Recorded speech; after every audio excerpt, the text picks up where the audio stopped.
안녕하세요. 시사건건 홀수영입니다.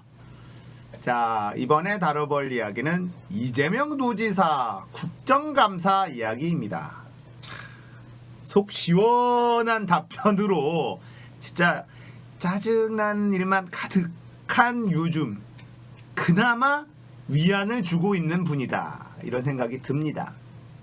검찰의 조작, 언론들의 말도 안 되는 말 바꾸기와 선동, 가짜뉴스, 뭐 이런 뉴스들만 계속 나오니까 사실 뭐 웃을 일도 별로 없고 그렇습니다. 지금 감염병 때문에 전 세계가 다 난리고 우리나라가 그나마 정말 잘하고 있습니다만 그래도 경기는 얼어붙어 있는 상황이고 참 모든 게 힘들고 짜증나고 뭐 이런 상황이죠. 자, 이제 국정감사를 하고 있어요. 국정감사는 말이죠, 야당의 시간입니다. 야당이 정부가 얼마나 살림살이를 잘 하고 있는지 중앙정부, 지방정부 이제 탈탈탈 털면서 야당이 주도권을 가지고 이제 공격을 할 수 있는 그런 시간이죠. 그래서 국정감사를 하면 한 명, 두 명씩 스타 국회의원이 등장하곤 했습니다. 그런데 이 지금의 국정감사는 맹탕 국정감사다, 이런 얘기가 나와요.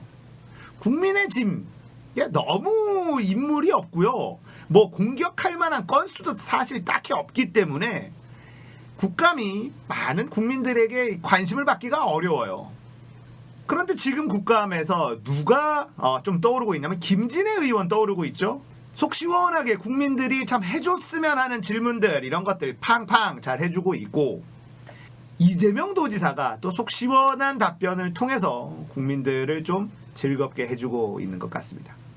자, 짜증나고 화나는 뉴스만 계속 쏟아지는 지금 이재명 도지사의 시원한 답변 들으면서 여러분들 조금 스트레스 풀어보시면 어떨까 싶습니다. 자, 먼저 조금 들어보도록 하겠습니다. 자연신가본을 봐야죠. 지사님, 홍보 예산은 못 꺼놓고 다른 예산만 올리시면 홍보 예산에 대해서 야당 의원 지적에 네. 1배 수준의 조작과 선동, 이러니 국민의 짐, 그런 말씀하셨죠. 네. 제가 짐이라 한 게 잘 하셨습니까? 짐이라는 조롱을 듣는 이유다, 이렇게 말했습니다. 그런 말씀하셨죠. 국정감사에서 묻는데 예, 그렇게 대답하고 싶습니까? 무슨 말씀, 질문의 취지를 이해를 못하겠습니다. 이재명 지사님의 그 발언에 대해서 네. 대국회에 대한 또 국회의원에 대한 그 태도에 대해서 하실 말씀 없습니까? 저는 그 생각에 지금도 변함이 없습니다. 예를 들면 예산을 비판하려면 너무 정치적이라고 보지 않습니까? 제가 그 두 배를 썼다, 제1야당의 당명의 국민의 짐이 뭡니까? 아니 그런 얘기를 들을 정도로 하시면 안 된다, 이런 충고를 드린 거예요. 지사님이 국회에 충고를 할 수준이 됩니까? 그 위치가 됩니까? 제가 수준이 되는지 안 되는지 모르겠지만 저도 국민의 한 사람이어서요, 충분히 말할 수 있다고 생각합니다. 다른 당에 대해서 예의를 지켜야 됩니다. 그럼 박수영 의원님은 왜 예의를 안 지키십니까? 그 박수영 의원이고 개인 의원이고 제1야당에 대한 예의를 지키라는 이야기입니다. 저는 충분히 지켰다고 생각합니다. 국민의 짐이라고 표현하는 게 그게 예의를 지킨 겁니까? 아니 그런 얘기를 들을 수 있으니 조심하시라, 이렇게 얘기한 거예요. 아니 그런 궤변을 계속 늘어놓을 겁니까? 저는 궤변이라고 생각하지 않습니다. 가상에서 그런 질타를 받을 수 있기 때문에 조심하라. 제가 지금 지사님 보고 여러 가지 뭐 일어날 수 있는 일에 대해서 조심하라고 하면서 그런 표현을 써도 되겠습니까? 뭐 어제도 하시던데요? 어제 누가 했습니까? 김용판 의원님이라고 훌륭한 분 계셨습니다.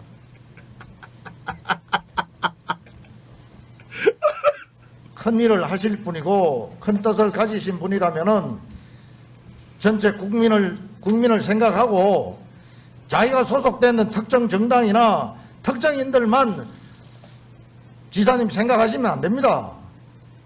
저도 평소에 그러려고 노력합니다. 그런데 최소한 도정을 비판하시려면 합리적 근거를 가지고 해야지, 남경필 지사께서 올려놓은 예산을 가지고 제가 올린 식으로 두 배를 썼다, 이렇게 표현하시는 게 옳지 않지 않습니까? 2016년보다 2020년에 예산이 단순 비교로 보면 2배로 늘었습니다. 그래서 제가 그렇게 얘기했습니다. 그건 남경필 지사가 올리신 겁니다. 그렇게 표현하셔야지. 당명을 가지고 국민의 짐이라고 그런 표현을 쓸 수 있습니까? 국민의 짐 진짜 안 되기를 바랍니다. 지사님 참 대단하시네. 예? 아니, 저는 말씀 잠깐만 드리겠습니다. 저는 민주주의 사회, 대의민주주의 사회에서 건전한 야당이 합리적으로 견제하고 충분하게 국민들을 지사님 우리가 여기 올 때는 생각합니다. 인신 공격이나 개인에 대한 어떤 질문은 여러분은 참고하려고 노력하고 있는데 끝까지 국민의 짐이 안 되기를 바란다. 이게 비상기관의 기관장으로서 할 수 있는 이야기입니까? 저는 그 말씀을 의원님께서 왜 시작했는지 잘 모르겠습니다.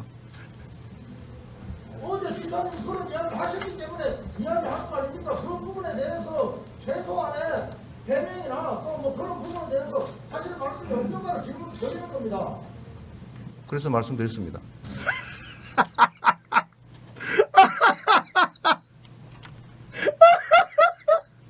와, 자, 진짜 웃긴다. 이재명 여사, 뭐, 하나도 물러서지 않죠. 자, 이것만 있는 게 아닙니다. 또 하나 들어보겠습니다. 얼마 전에 1억 900만 원을 투입해서 타임지에 광고를 실었다고 돼 있는데 맞습니까? 네, 뭐 보고 받아 보니까 그렇게 했더라고요. 팩트죠? 네, 뭐 그런 것 같습니다. 네. 전임 그 지사가 올려놨는 것에 대해서 나는 뭐 찬성한다, 반대한다, 나쁘다, 잘됐다가 아니라 그건 잘한 것이다, 적절하다. 그럼 앞으로도 계속 그러면 광고비를 올려가겠다. 그리고 그것을 해외 갔다가 계속 광고를 하겠다. 이런 뜻으로 비춰질 수가 있는 거예요.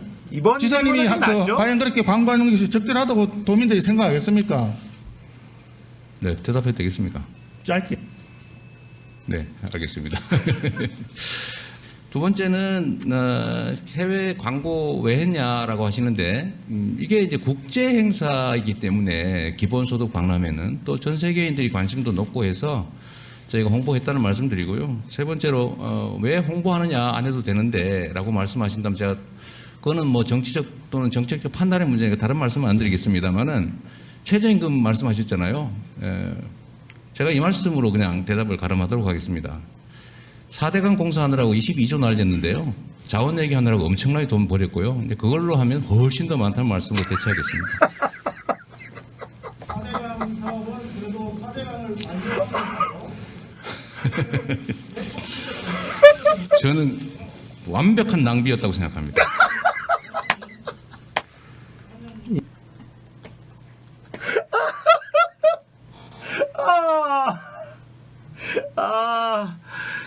자, 그래도 타임지에다가 광고한 거에 대한 어떤 공격, 송원섭 국민의힘 의원이었는데 저는 이런 공격은 나쁘지 않았다고 봅니다. 그 전에 김용판이라든지 정말 깜도 안 되는 저런 사람들이 어떻게 국회의원이 됐지?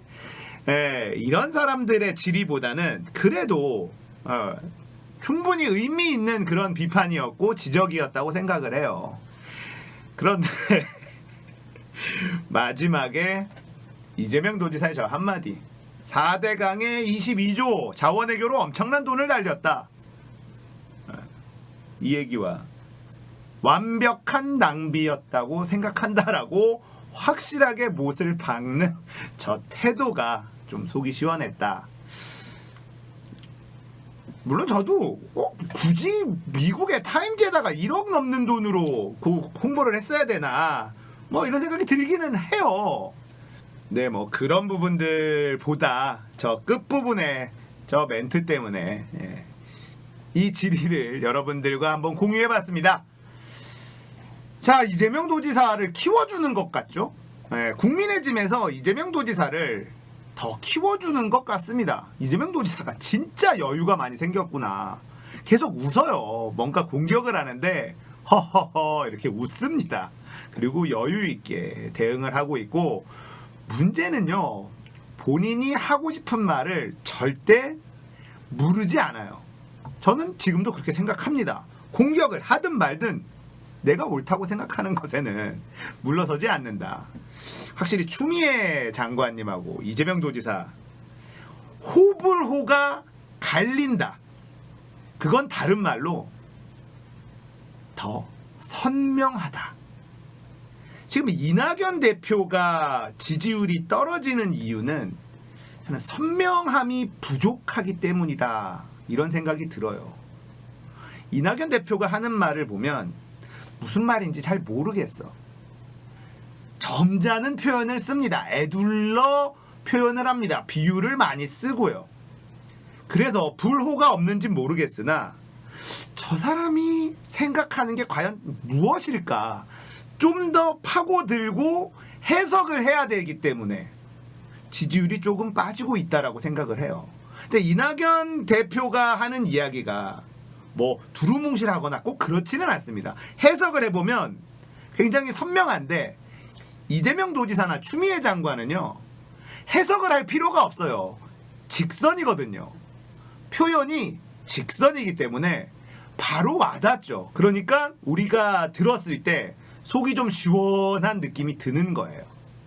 그래서 이낙연 대표의 지지율이 조금 떨어지고 이재명 도지사의 지지율이 조금 올라가는 것 같은데, 저는 이낙연 대표의 그런 어떤 어법이나 이런 부분이 지금 상황에서는 장점으로 발휘되지 못한다라고 생각을 합니다. 하지만 이것만은 확실합니다. 이낙연 도지사의 어떤 태도가 불분명하거나 중심을 못 잡거나 이런 것은 아니다. 문제는 그 사람의 어떤 표현의 방식이 조금의 해석이 필요한 그만의 방식이 있기 때문에 국민들이 그렇게 느끼는 것은 아닐까라고 생각을 해요. 자, 아무튼 이재명 도지사의 속 시원한 발언으로 여러분들 스트레스가 조금이라도 풀렸으면 좋겠습니다. 앞으로도 또 이재명 도지사의 국정감사의 활약 지켜보는 재미가 쏠쏠할 것 같아요. 자, 오늘 이야기 여기까지예요. 공감되셨다면 구독, 좋아요, 알림 설정 부탁드리겠습니다. 감사합니다.